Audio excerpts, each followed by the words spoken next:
I'd like to do with my now very good friend Pippa Campbell, who has helped me sort of navigate my DNA and maintain my optimal weight. There she is. Hi everyone. How are you? Oh, let me angle myself a bit better. You look nice. It's fake tan. Got some fake tan on. Or is it because I told you I burnt myself yesterday? No, but yeah, I realised last week you were looking so gorgeous and brown, and I was looking so pale, so I just whacked on the fake tan. Whack on the which fake tan do you use actually? Oh God, I don't. It's my daughter's. No idea. But it's just quite natural. I can't remember the name, or Sonia or something I use for the body, but this is my daughter's. Yes, that's Sonia one. Yeah, I know. And that. Since I've been in lock-in, I've worked out how to use the Dyson. No, not Dyson. Yes, the Dyson hairdryer, the one that does the hairdryer. Yeah.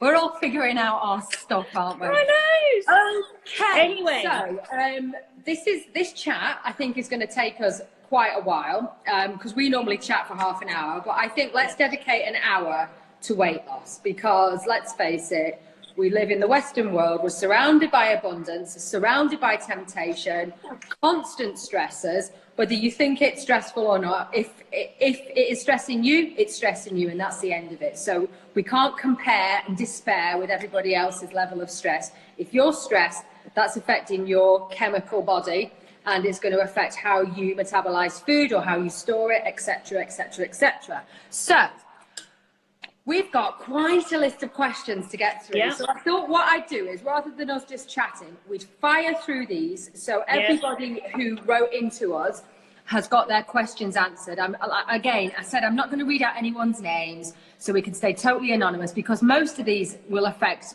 most people who follow you and I anyway. Yeah. So let's just crack on with it. Can I just say, can I just say, so, I mean, you know, I absolutely sympathise with everyone. Most of my clients, I say 80% of my clients come to see me about weight loss. So this is something I specialise in. Most of my clients are female, in their 30s, 40s, 50s, predominantly in their 40s. So I'm seeing a lot of people affected by sort of hormonal changes as well. I would love to say weight loss is really simple. Sometimes it is, but quite often it isn't. And that's why we've got all these questions here, because obviously people are not finding it that easy. I do have various programs, which we'll talk about at the end. But yes, I want to ask you about one of your programs, actually. Okay. Be dead cheeky. And that's fine. So if you can, try and calculate in your head what sort of discount you can give my followers.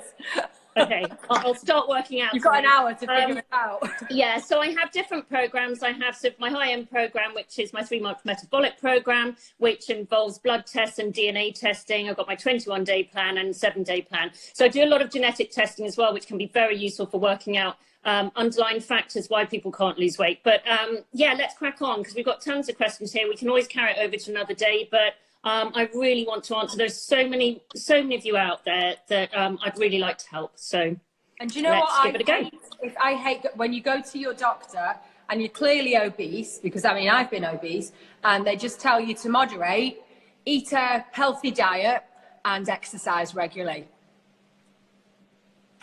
That's what I know. And well, one you can't exercise a bad diet, but I managed to get out of bed to ask you to help me, and you're going to tell me something that I can find in Woman's Own. Thanks. Exactly. You know what? If it was as easy as just putting less in your mouth, I wouldn't have a job. You know, I mean, it's very frustrating. I've heard that before. I've heard, hate to say it, but it's usually men who say it. They say just, you know, if you just eat less, then you'll lose weight. It's really not that simple. No, you actually just get ill and depressed. So yeah, as we can see, some of these questions, people have tried that. So kick off, Davinia. Let's crack on. Okay, so first of all, help. I'm an emotional eater, and I'm doing so in lockdown. Yeah. Okay, so a lot of my clients have, the last week or so, have definitely either sort of fallen off or sort of temporarily fallen off. And I think emotional eating, it can be various things. So it could be literally just the stress and anxiety around this lockdown, not knowing what's going to happen. And then I think there's just that boredom eating as well, which comes into it. You're at home, you're near the fridge. People quite often find that they can work when they're in the office. Food can be quite functional, but it's when they're at home, when they're near the fridge, when they're in the cupboards, and just keep opening cupboards. So it's not always, you're not hungry, you're just looking for something to comfort you. And that's the hard thing, especially if you've got young children and you might have some of these things in the house. I mean, I'd love to say just get it all out the house, but that's not practical, is it?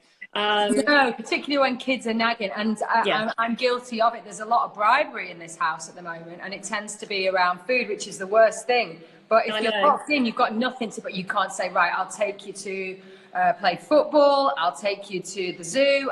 You can't do that because it's not on our trajectory for the moment, you know? Yeah. So, I mean, and there's only so much like games you can play, you know, and I'm a bit over it.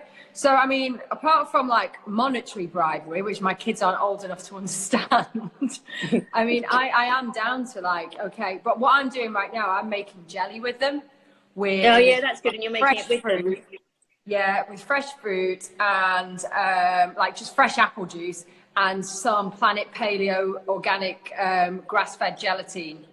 And they think that's great. And I'm whacking a bit of whipped cream on it that I've whipped up myself. And they think it's like a trifle, and it takes ages to do, and it sets. It's not like hours. It sets in a couple of, you know, it's not an overnight thing, so it sets in a couple of hours. And they're kind of enjoying the jelly. But that's wearing thin.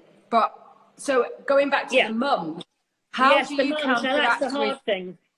So you definitely have to have a lot of resilience here. And I think addressing underlying issues is key. So if you are anxious, then I'd definitely be looking at tackling the anxiety and the stress. You know, and the thing is that we know it's like a vicious circle, because when you're eating better, you're feeling better, and then you're feeling stronger to carry on feeling better. So it is a bit of a vicious circle. So you've got to start somewhere. And I think having some really strict rules, right? You say, okay, that's it. I'm eating 3 meals a day. I am not snacking. Absolutely. I mean, for me, that is one of the top things. No snacking. So everyone just stop this snacking, okay? We are not cows. We are not made to graze. So get the snacking out.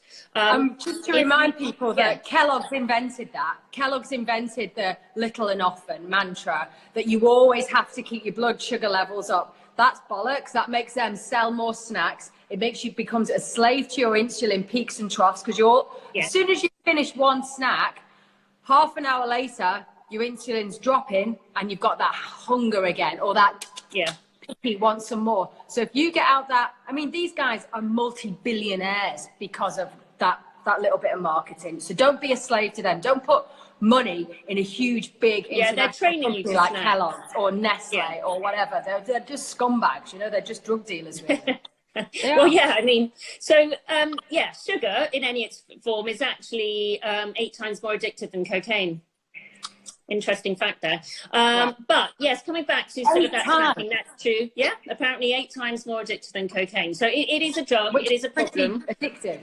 Yeah, very addictive. So every time you eat, now obviously it depends on what you're eating, but every time you eat, you will release insulin. So every time you snack, you release insulin. So we don't want these spikes. What insulin is, because it's a hormone. But what does insulin actually do? Where does it come from? It balances blood sugars. Weight gain? Yeah, so it balances blood sugars, but it is nicknamed the sort of fat hormone because we have too much insulin, then it gets pushed into our cells and we sort of gain fat. Now, we should only really have now circulating about 1 teaspoon of sugar in our blood. So if you think 1 teaspoon of sugar, it's equivalent to 1 grape because it's very high in sugars. So when you think of it like that, actually, that's why even excessive fruit eating is not a good thing. Now, for some people who do have a problem with blood sugars, because I did notice there was someone here in one of the questions, I'm jumping ahead, somebody who said they found fasting, they got really shaky, nauseous, migraines. This is someone who probably has a problem with blood sugars. So what I would say is maybe to start with, you have your 3 meals with protein, and then maybe mid-morning, mid-afternoon, a small protein snack. So it could be a handful of almonds or something like that. And then you want to wean yourself off that mid-morning and mid-afternoon snack. Okay, if you wake up in the morning and you're very shaky, it might mean you need a little bit of protein and carbohydrate before bed. But, you know, I mean, a small amount like peanut butter and a little cracker. And again, then you want to wean yourself off that. So that is a sign, if you are sort of shaky, that you've got imbalanced blood sugars. And you can train yourself out of it, can't you? Absolutely. I used to have a problem. If you're not born with it, you've probably trained yourself into it. Yeah, of course you can. I mean, that was me in my 20s. If I didn't get a meal, I'd be shaky and grumpy. I was, you know, just really, really irritable. You can absolutely retrain yourself, but it's by eating the right foods. And I think you have to get down the carbohydrates. I'm not saying cut them all out, but you have to get down the carbohydrates, and you have to have sufficient protein at each meal. And I see breakfast and lunch, very common. Women are not eating enough protein. In the morning, they might be grabbing some toast, spiking insulin there. Yeah. Well, no wonder mid-morning. Or granola. Granola. Everyone thinks that. Like, I know. I'm sorry, everyone. Super healthy because it's vegan. It's going to spike the hell out of your insulin, and you're going to be hungry again by 11 o'clock. Now, if you wanted to make a homemade granola that wasn't sort of sweet, and it's just, you know, I mean, if you put nut butter and nuts in it, I've got some on my website, then, you know, that's fine, as long as, you know, you might want to have some protein powder or something with it. But, you know, things like eggs are a really good breakfast, or you can use some protein powders. But absolutely, I think a lot of women aren't getting enough protein at breakfast. And then, you know, you'll find that mid-morning you'll be crashing quite often, actually. It's what you eat for breakfast that affects your energy levels about 3 o'clock in the afternoon. And that's another common sign, time for sort of crashing. You know, big sandwich at lunchtime, you know, I mean, I'd want to go to sleep if I had a big sandwich. So just make sure you are getting enough protein and keeping those starchy carbohydrates down. So meat as well. You can have meat in the morning, can't you? Yeah. Absolutely. Why not? I mean, there are no I don't have breakfast very often, but my first meal of the day is generally scrambled eggs, avocado and smoked salmon with some lemon on top, loads of salt and pepper. And that's what I had at 4 o'clock this afternoon. So basically I move breakfast right the way till 4 o'clock, because I'm, you know, that's what I do. But just getting on to stress, obviously, I've read tons of books on this subject, but I've read that when I say, if I have an argument with someone, or I've been on the phone to, I don't know, say, ex-husband, lawyer, whatever, someone's just rattled my cage, I will instinctively slam the phone down, walk to the fridge, open the fridge and do this while shouting my head off at whatever poor person's in my company, and I'll start stuff in my face. And I'm thinking, what is that? Well, apparently, that is, as soon as you start digesting, because you're in a cortisol level, you digest, and then you pump out, as you digest, you pump out serotonin, which is the happy, contentment hormone. And that's why we all sort of crave food when we're stressed. So I didn't know that, but that gives me a sort of element of power, thinking, okay, I'm raging, and I'm storming to the fridge, and I've opened the fridge. Now, I'm not actually hungry. I'm just trying to biohack myself. Yeah. I'm trying to literally hack into my hormones to bring myself down to a point where I can think calmly. So basically what I've started doing now is taking some, I don't like Solgar, but I've started taking rhodiola. Yep. To sort of, because I'm pretty cortisol-y, you know, as a person. Yeah. I react. Yeah, you're quite cortisol and quite dopamine sort of driven. Yeah. Yeah, I'm very, very driven. And I basically, so I'm taking quite a lot of this in this stressful situation with having the kids. I mean, one of them's just cracked his head on the floor, you know, so I'm, who pushed him, you know, straight away. Yeah. So I'm taking quite a lot of rhodiola. I wouldn't normally take this when the kids are at school, but I'm just trying to stay on track with my diet. At the moment, yeah. But I am supporting myself by hacking my hormones, bringing that cortisol level down throughout the day, so I don't go into that rage and then just run to the kitchen and just boom. So you know, I will put all the time. So you've got adaptogenic herbs are really useful for balancing your adrenals. So, you know, things like ashwagandha, I think is very, very good. Holy basil. So ashwagandha in particular, I think people get on really well with that. And it really sort of just balances your adrenals. So whether you're really high, really low, then I think it just sort of balances that. Particularly that's why it's called an adaptogen. It adapts if you're high and it brings you down. Yeah. And it adapts if you're low, it'll bring you up. Yeah. Without making you either or. So and I'd say that you know, because obviously it varies. Some people, you might have low cortisol, but then you could like have this explosion where you have the stress. Now, obviously, ideally, as you're doing, you want to preempt it so you don't get that massive stress. So you're already there I'm trying to preempt it by I'm taking rhodiola. So I'm taking it. I'm kind of okay with my stress in the morning because I'm in cortisol and I'm doing the breakfast and I'm organizing the day and I'm doing printouts for the kids and then I'm going to hit the gym. It's after then. It's after I've done all my routine. That's when I get anxiety. So I'm taking it as soon as I'm actually taking, when I'm going into the gym, I'm taking this Game On, which is a bit of it does help you with your exercise. It helps you with, it's got caffeine in, but it's also got L-theanine, but it also has rhodiola in it. But I'm taking, on top of this, to get me through the workout, I'm taking extra rhodiola when I come out of the gym. So I'm popping pills. Yes, you've got your height, and you get on really well with that supplement. There are some people who, I mean, I think a lot, you know, some people might, but I think because it's got caffeine in it, if you're really caffeine sensitive, you don't want to take it. It's got lion's mane, I think, in it as well. So if you do have an issue with mushrooms, if you've got candida, perhaps if you've got intolerance to mushrooms. So I think there are some really, really good ingredients in that supplement, but I think just make sure people should always have a look at ingredients and just check that they sort of get on with them. The packaging. And maybe it's, you know, it might be a supplement that you don't want to take, you know, after 2 o'clock in the afternoon.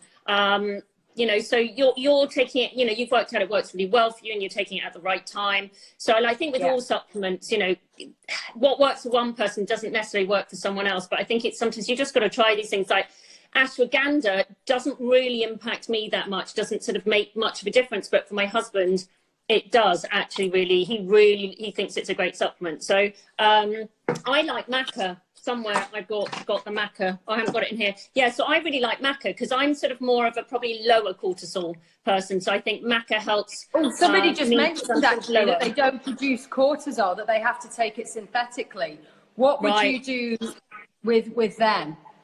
Well, if they have to take it synthetically, obviously you have to be careful sort of interfering with medication, but they're the sort of people that want to bring their cortisol up. And a lot of women, I'd say in their 40s, by the time they sort of got to sort of late 40s now, sometimes they've gone through the really high cortisol stage where their adrenals are pumping it out, you know, they're like running for that bore or running away from that bore. And then the adrenals have said, hang on a minute, I've had enough.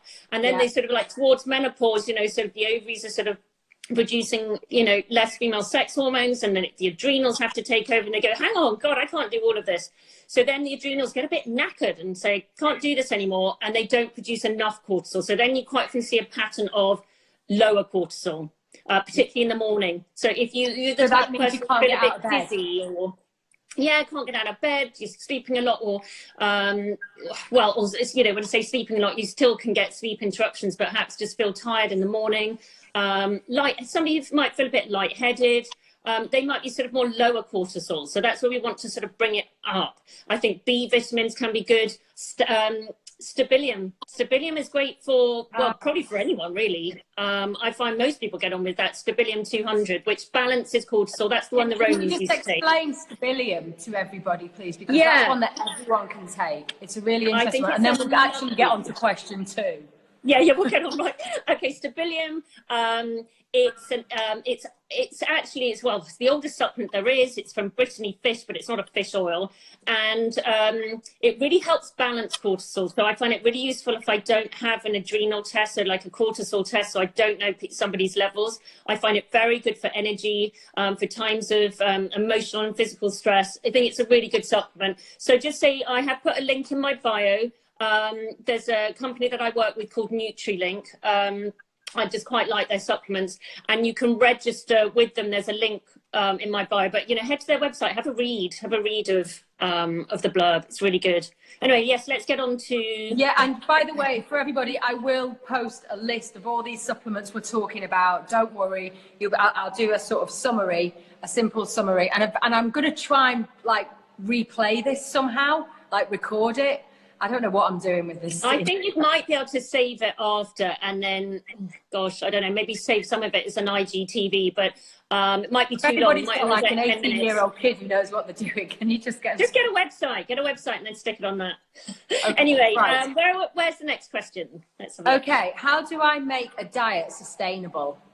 Yeah, good question, because there are so many fad diets out there, which, you know, you could sort of like some people, not everyone, but lose a lot of weight initially, but they're not sustainable because they're quite often meal replacements and things like that. So I think to make it sustainable, you have to be eating real whole foods, okay? Because if you're not, then you're going to be depriving yourself. If you're just living on sort of packet foods and things like that, that's absolutely not sustainable. Quite often you'll lose a lot of muscle, but not fat. So then you put the weight back on straight away after, okay? You don't want to put yourself in starvation mode because, again, you could actually store fat. It could work against you. So I think just eating whole foods, make sure you've got protein, make sure you've got your vegetables, make sure you've got your healthy fats. If the meal has all of that, small amounts of carbohydrate, then you're eating normal food. That will be sustainable. Don't deny yourself completely. You might say once a week, Saturday night, you're going to, you know, enjoy yourself, relax a bit, have a glass of wine. That makes it sustainable. Don't completely deprive yourself of everything. Okay, fantastic. Now then, big one here. How do I get rid of belly fat? Right, okay. I'll try and answer this in 10 seconds. This is a big answer, actually. Right, could be increased cortisol if you've got belly fat. Then also cortisol, the fight or flight predicament that you're in. So that means when you're raging, when you're running around, when you're just, I don't know, reaching for stuff in the fridge because you're trying to balance your hormones to make yourself You're feeling a bit heart racy, perhaps. Heart racy, just rage, anger. Yeah, gnarly. You could be in cortisol or have a little bit of cortisol in your body for the whole day. And you are that is, and you can do a cortisol test, can't you? Yeah, there's a really nice, I mean, the Dutch test measures the female sex hormones as well, and that has cortisol in. So I love that. I love the Dutch urine test. But there is also a cheaper test that's about £86, which is an adrenal panel, if you're just looking at the cortisol. And that's quite, you know, quite a good price. So anyone can email me after if they want to know about this test, but I have also got linked in my bio to most of these tests. I don't sell the tests. It's that you'd buy it directly with the lab, but then I will analyze the test and go through it with you. So it's quite useful having a look at cortisol levels. But yeah, so your cortisol could be high. That could be contributing to belly fat. Again, we're talking about here, look at the underlying factors. Then we've also got an imbalance perhaps in your estrogen pathways. So without getting too sort of sciencey, we've got different pathways. Protective pathway is the 2OH pathway. We can see in DNA testing which pathway you may favor. And if there's an imbalance in the ratio of these pathways, then it can affect estrogen sort of detoxification, and this can increase belly fat. So estrogen is hugely important, especially when you're looking at sort of perimenopausal time as well. Let's have a look at what's happening with estrogen. You know, we've got to look at the underlying factors and address those. And what sort of foods increase in estrogen that we might think are healthy? So you see, do you mean increasing estrogen dominance or to help us with estrogen production? No, you know, like when like estrogen, like soy, for example, like soy products, because they're in lots of vegan foods, and it's a highly processed. So soy, kind of more like soy processed foods. Obviously, you've got to avoid those because it's like the soy proteins and things like that. So I mean, some sort of fermented tofus and things like that can be quite good. They can work as a phytoestrogen, so that can be quite a good thing. But it's in the soy that's not organic, that's not fermented, it's processed, that they use as agents in these processed foods. And also high insulin will suppress estrogen production. So I mean, you've really got to be balancing your blood sugars. You've got to get the sort of sugars out of the diet, because if you've got high insulin, then, you know, you're not going to be producing enough estrogen. And remember, carbohydrates are actually sugars. So when you do have that piece of brown toast, it's full of sugar. Even though you've not put honey or jam on it, you think it's, and you put cheese on it and it's savory, it's still actually a sugar. So's the granola, so's the croissant, even though you didn't have it with jam or chocolate or whatever. Everything you see that's like refined grains or grains will spike your insulin. It will behave like, you know, a sugar. And that will be stored as fat. And most of that fat is going to be stored on your tummy. So, you know, I would love to say there was a magic pill, but, you know, supplements and things should be in addition to a healthy, balanced diet. So I'd love speaking of magic pills, I'll show you what I've invested in. because God. this is what I do. Because otherwise she's going to go What's mad. she done now? What's she done? I bought this. This is called Keto Shield. Now, I don't have an opinion on it yet because I just test everything on myself. So this is meant to, hang on, look, she's going to roll her eyes at me now. Okay, this is meant to, a glucose inhibitor. So this will allow, look at her face. But if I don't try it, I can't. Okay, what are the ingredients? What are the ingredients? Hang on, I'm going to do that now. Have you got anything for eyes? Okay, so we've got in here fluorescein. Yeah. What else? That's it. Fluorescein. That's it. I probably paid 40 quid for fluorescein. 200 milligrams of it. Let me look into that. Send me the details of that product. Oh no, I've got some gelatin. I've got some magnesium. I've got some silica, some microsilicine cellular. So what are the claims? What's it saying? So I'm just thinking, if this works, I'm going to speak to this company and just get us a job lot. Well, we'll have a look at that. It won't bloody work. I've tried every diet pill there is, but... So I think, obviously it's addressing all these underlying issues. So if you do have a problem with balancing blood sugars, that some people do, and you can see that in blood tests, absolutely we need to get the diet sorted. But on top of that, yes, there are some supplements that can help balance blood sugars. I particularly like a supplement called Glucobalance, and it has various things in it. It has chromium, but it has other things as well. It has B vitamins, which help balance blood sugar. So it's like a nice little multi for balancing blood sugars. So I find sometimes with clients, they take one at each meal. It can help stop the sugar cravings, can help balance the blood sugars, but it's not a magic pill on its own. It's, it's got to be on top of an already healthy diet. If you're going to take that and eat a bowl of pasta, forget it. It's, it's not going to work.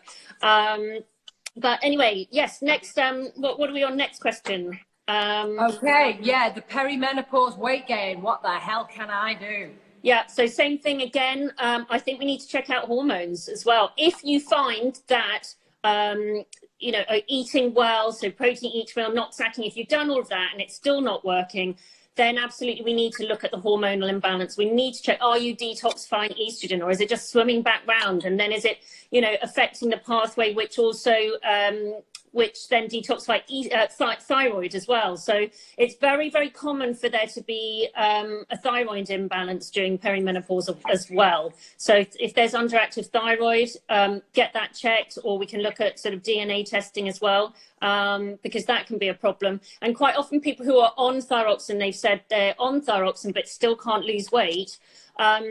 Well, thyroxine is T4, perhaps it's your conversion rate from T4 to T3, which is the active form of thyroid that we need to use. So if you've got a problem with the conversion, which we can often see in DNA testing, then we need to support that. Okay, so it means that the thyroxine is kind of not doing its thing. You speak a different language to what my GP said. My 35-year-old GP, male, by the way, who, knew nothing about me. Ooh, anyway. I mean, some of the doctors are really, on board with it, and they, I've got. But how can they be? They've got people coming in with cancer. Do you know what I mean? They've got people coming in with all sorts of traumas, as if they're gonna focus on me and my mental health when I'm just like a bit of an overweight woman with 4 kids. I'm not the queue. But and sometimes it somebody goes to the doctor, they're feeling really down, really depressed.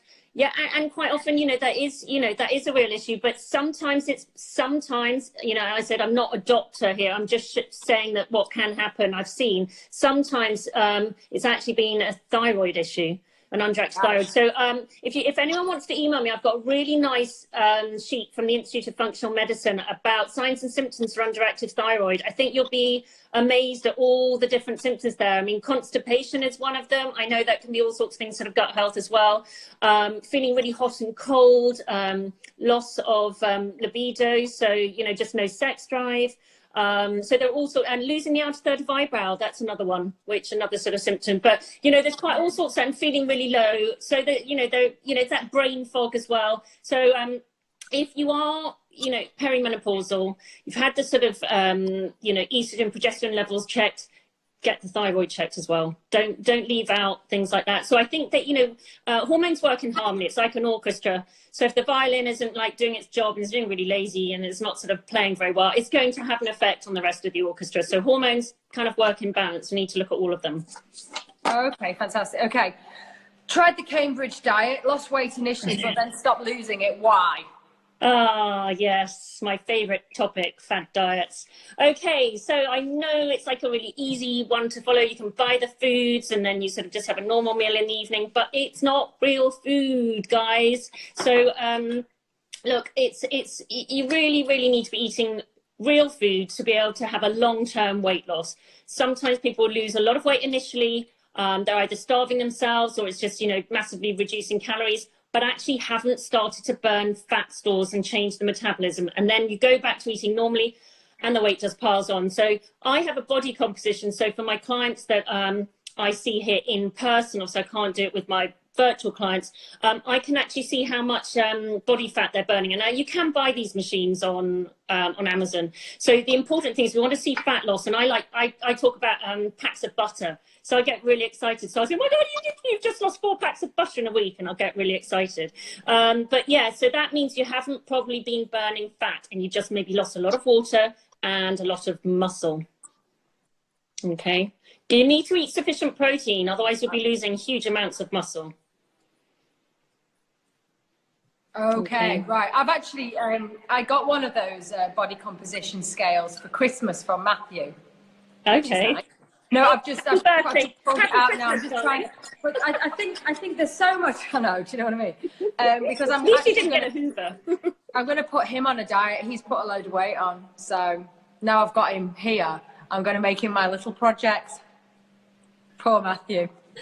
Yeah, just once a week. Don't get him on those scales every day, poor guy. Once a week. And also, yeah. Does it? And it's all about. To be honest, it's all about the fat loss. Does it measure visceral fat? Your machine? No, I don't think so. It's just the Withings one that you get in the Apple shop. Okay. Because that's on Christmas Eve, you know. Okay, because that's another thing, is that hidden fat, and people are quite often surprised. You know, I mean, it's that. So certainly the belly fat. You know, if there's excess belly fat, it's always good to check the visceral fat as well, because that's the fat around our organs, which is the unhealthy fat.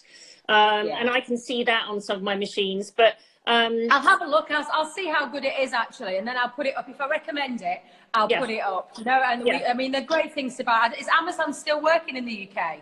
Are they still delivering? I'm it's probably a good time to invest in a decent scale that'll tell you. Tanita, it's a good brand. I mean, Tanita's a good Tanita. Yes, Tanita. Yeah, I've actually got one of those. Yeah, I mean, mine of course, you know, they're like only small, aren't they? Yeah. And you can get reasonable ones. I mean, mine's cost like really £5,000. I'm not suggesting anyone buy anything like that. I know, but it's an all single talk about pound loss. Yeah, I know. But it measures everything. I can even see people's metabolic age. You know, it's kind of got everything. But you can still get some very basic versions. So, okay, cool. Right. Okay. It took me a whole 6 months just to lose a stone on Slimming World, and now it's all gone back on. Slimming World. Okay, so the same thing again. What you know, the ingredients, what are in these things? Probably a lot of sweeteners as well. You know, the ingredients are not great. They're probably, you know, sometimes there's sort of chemical ingredients. You might have aspartame and things like that in there. They can still, or even sometimes sugar actually is in there. So again, it's not actually going to help you sort of lose weight long term. You're not training your body. You know, with the right nutrients and to, you know, how to actually. And you've got to remember, companies like Slimming World, Weight Watchers, Slim Fast even, they're all multi-billion-pound industries. So they want you to lose weight quick, but they want you to put it back on and come back along with your 2 other mates because it worked last time. It's brilliant marketing. Just look at what Oprah Winfrey's been through.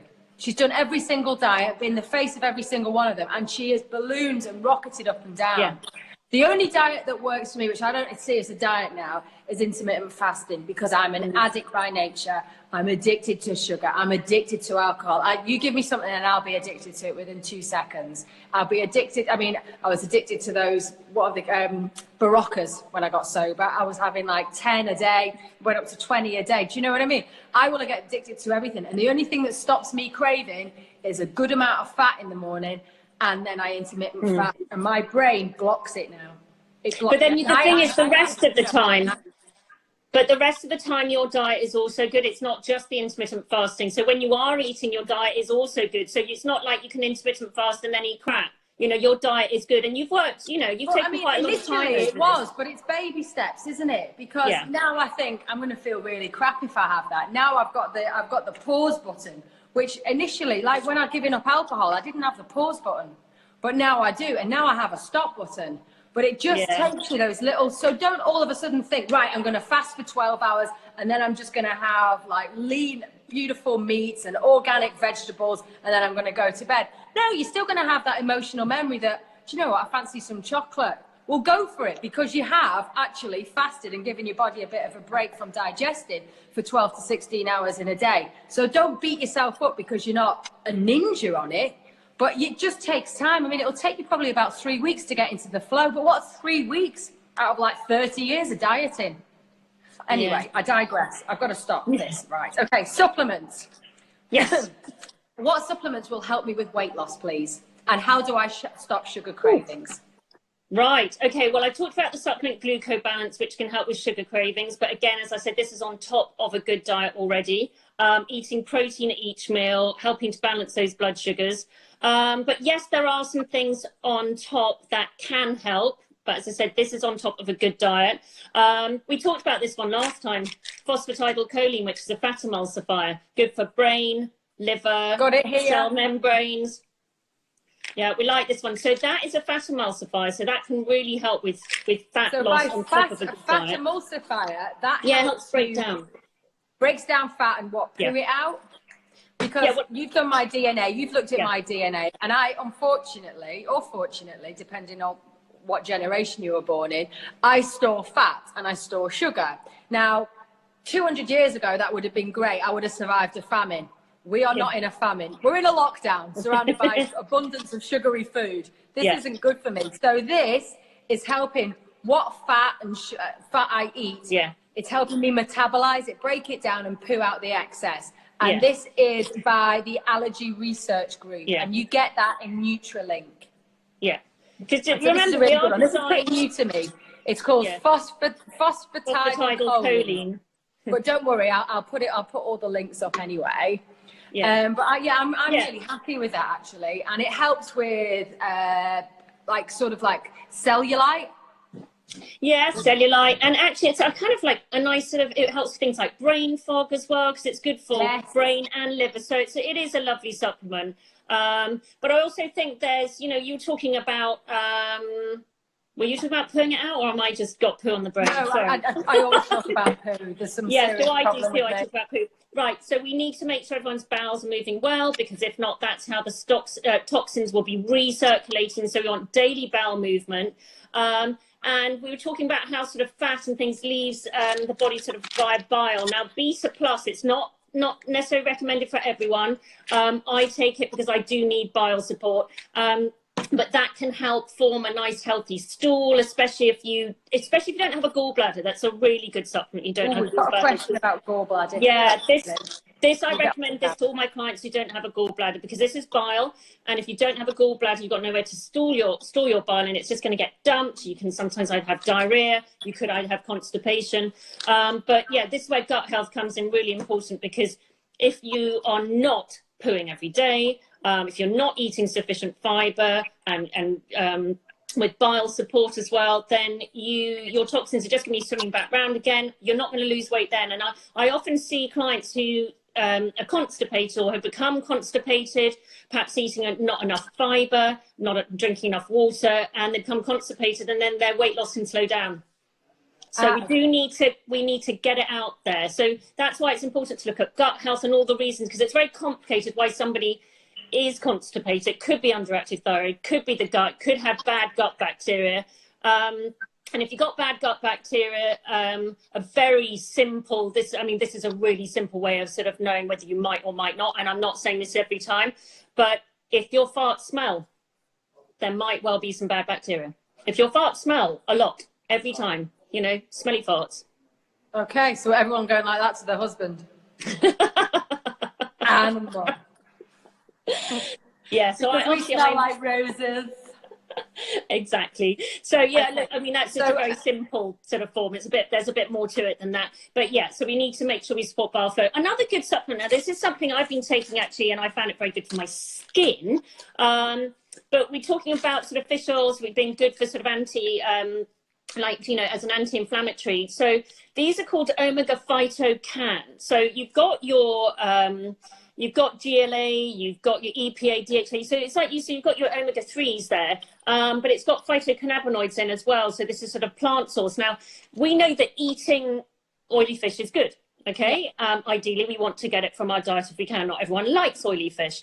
I like people, if people are going to take fish oils, if they need it, if they need fish oils, I would probably say maybe just take it 3 times a week or as often as you should be eating oily fish. You don't want to overdo the omega-3s. You want to have a nice balance. I think too much can become toxic, so maybe 3 times a week.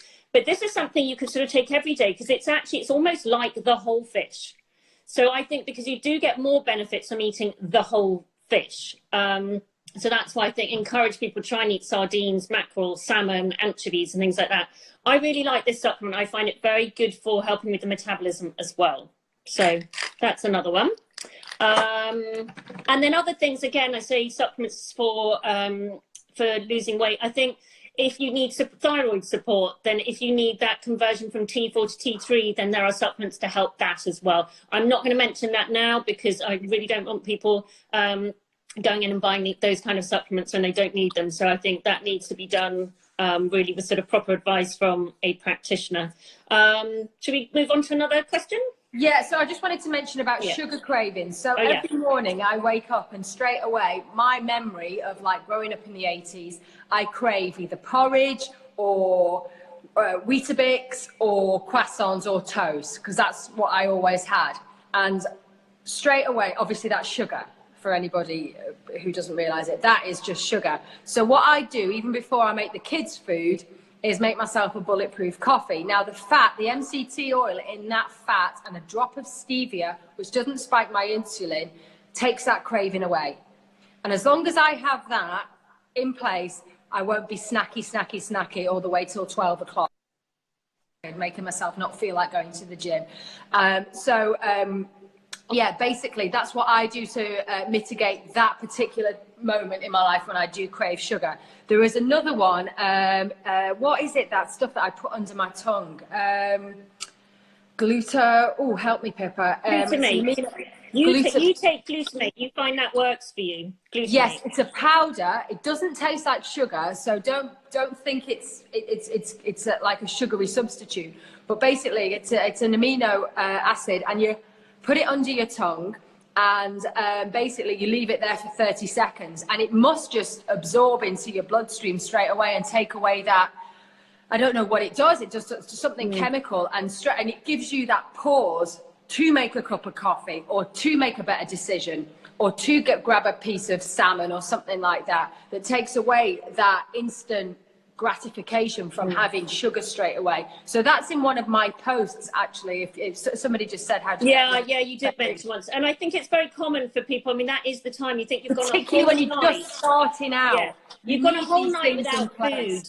You know, it's like a whole night without having food cigarette gum when you've given up cigarettes. You know, I mean, when I gave up alcohol, if they had a substitute drink, I would have taken it. There isn't anything for alcohol, unfortunately, but with sugar, with cigarettes, with nicotine, there are little strategies you can put in place to help that cold turkey be a lot easier. Yeah, and I think the morning's a very, very common time because your blood sugars, you've done a whole night without food, your blood sugars have dropped.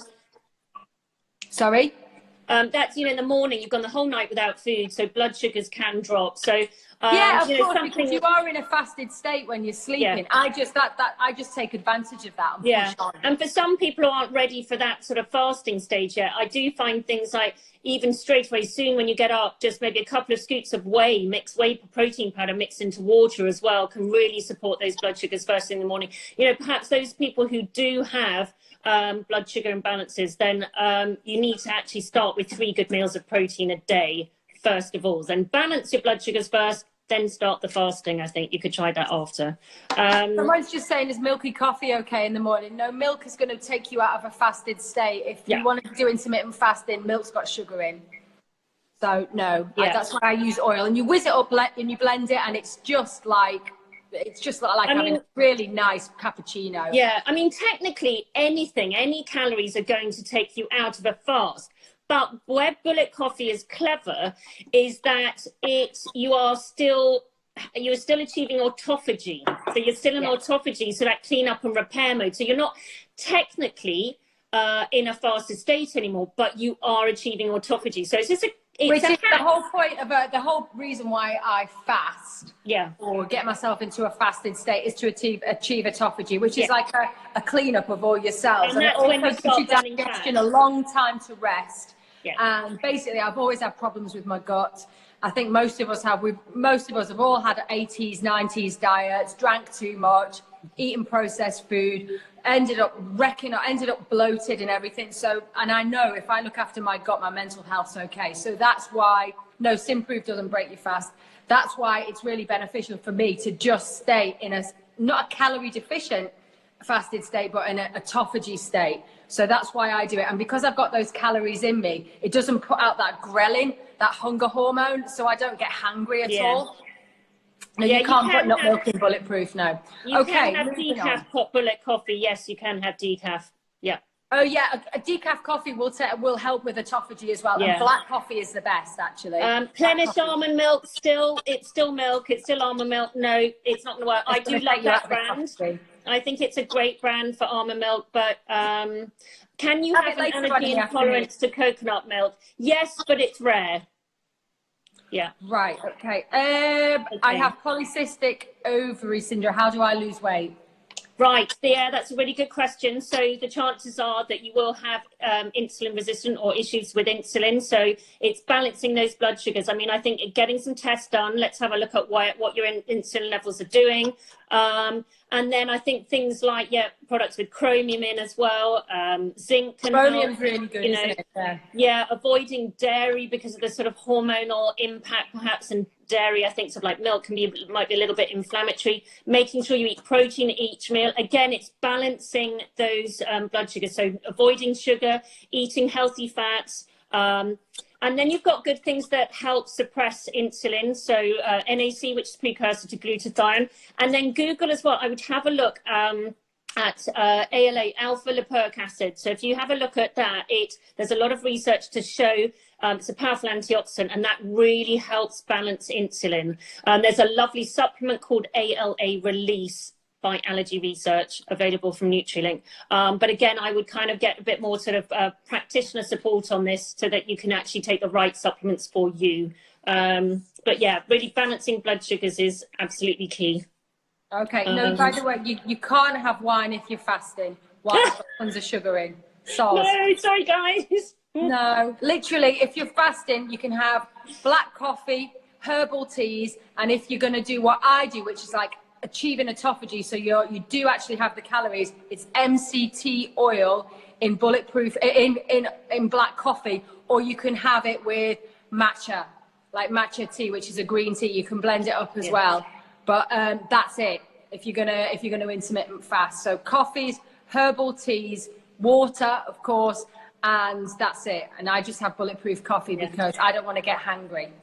Yeah, actually about the MCT oil, so probably jumping to a question I think at the end. I just got a question in sort of last minute today, and I think it's from you. You mentioned somebody didn't get on with MCT oil. Yes, hang on. That was like somebody said MCT oil is causing them cramps. And it can, I mean, try just a teaspoon or half a teaspoon. But if you still find that causes problems, then actually, no, you don't get on with it, I'm afraid. Not everyone does.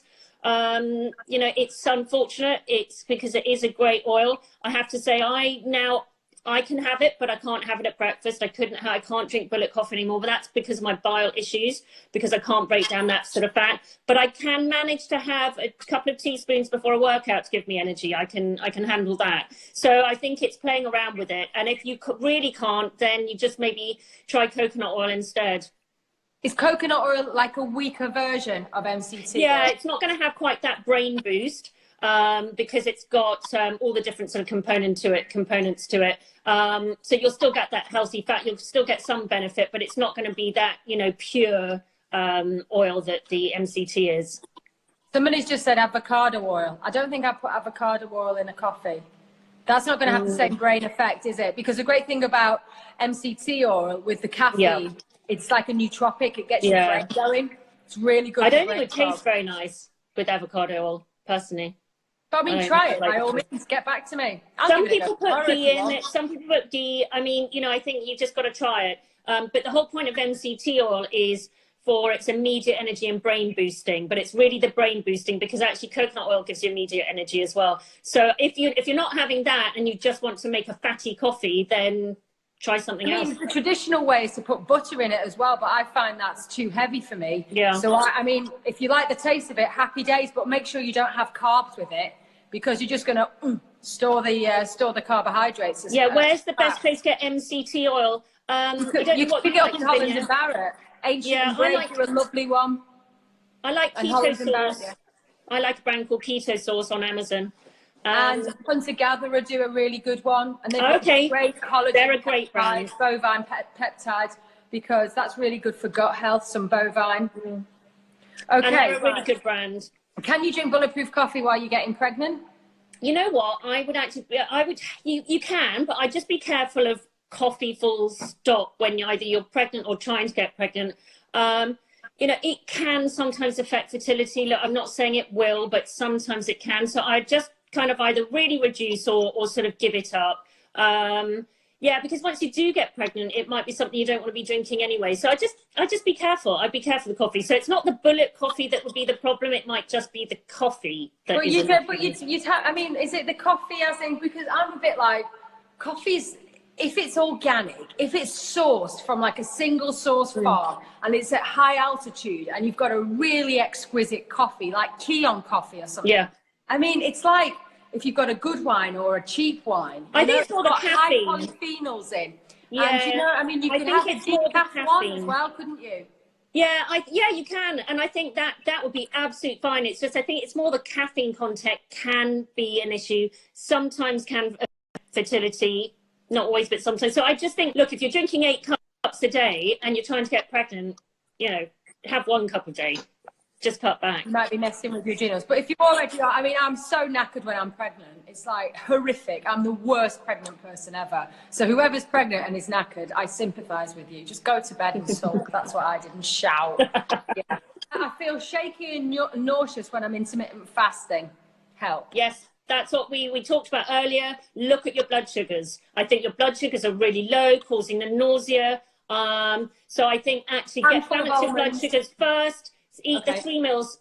Get your blood sugars balanced first. Then try intermittent fasting. So eating 3 meals a day with protein.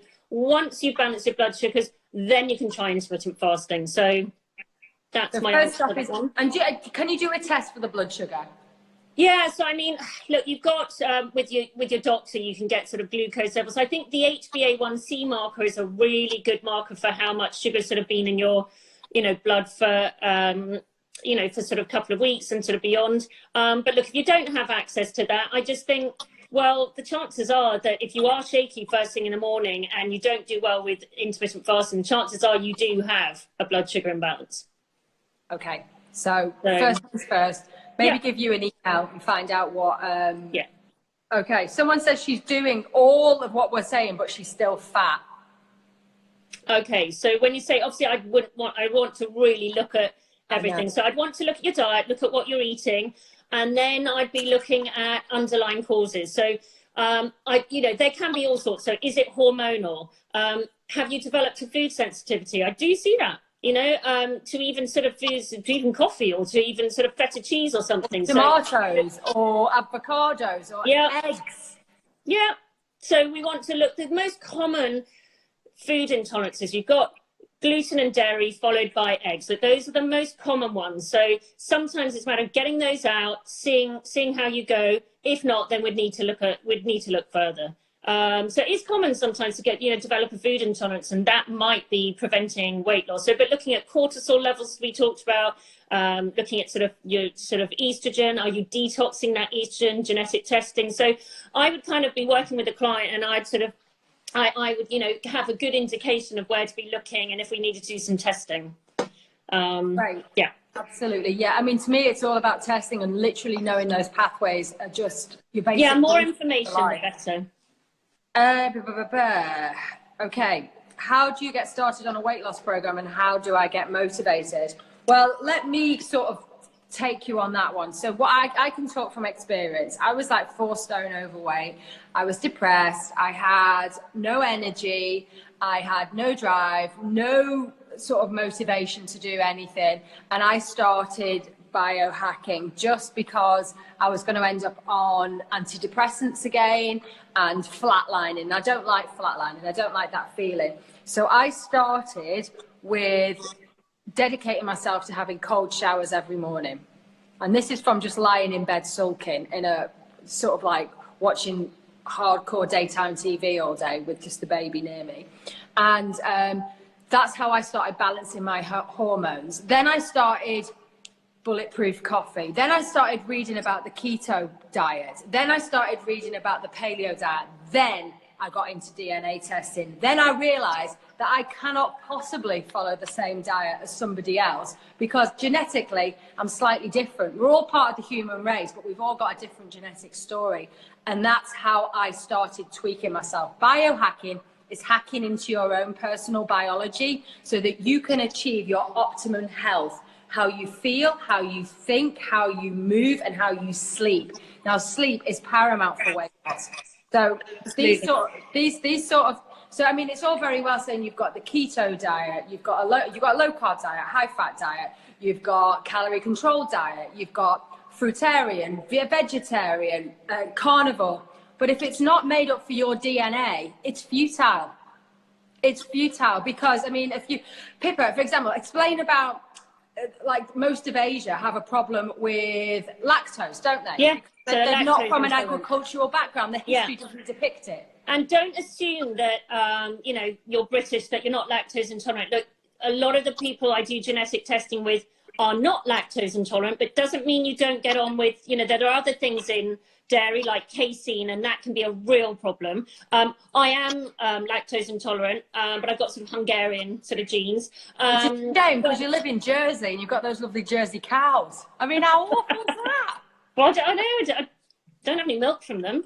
So butter's okay. I do eat butter, grass-fed butter. That's fine, very low in lactose, and I have ghee. But other than that, I don't have any dairy actually. I know I'm mean. We're a dairy-free family, so I'm a nasty mother. Anyway, right, listen, we've got like 2 minutes to go. Oh, can I just say on the DNA testing something? Yes. You know the female hormone package that you did, that you got the special offer on? Yeah. I spoke to them today and they said we can relaunch it back on and working. If anyone wants, it's 40% off with the gene and nutrient core test. If they want to do that, then they're doing that special offer. They're going to do that again. Yeah. Also, can you give us a special offer on your 7-day reset plan, please? Of course they can. I knew you were going to ask me that. Look, times are tough at the moment. This is tricky times, so I am happy to. So I've been scribbling away. 50% off. So instead of £99, I'll do 50% off. And I'm going to set up the code, which I'll do after this. It's going to be capital letters, Davinia 50. So that's on my 7-day plan. Great. And the discount code, so it'll be £49.50. And the code, I'll send it to you. The code will be so this is going to be repeated on my stories, guys, in an hour. It's immediately, but we'll set up the discount codes immediately after. Yeah. So we've got a discount code on the DNA and on your 7-day reset plan. And this story will be repeated in my stories. You just press at the bottom right-hand corner on live. Yeah. Because we're going to get cut off. Thanks for everyone for joining us. Pippa, I will try and resume this tomorrow. We'll try and finish this off. Same time tomorrow, guys. All these questions to still do. All right, guys. Thank you for seeing us all. And happy, what is it, Monday? Happy Monday. Happy Mondays, guys.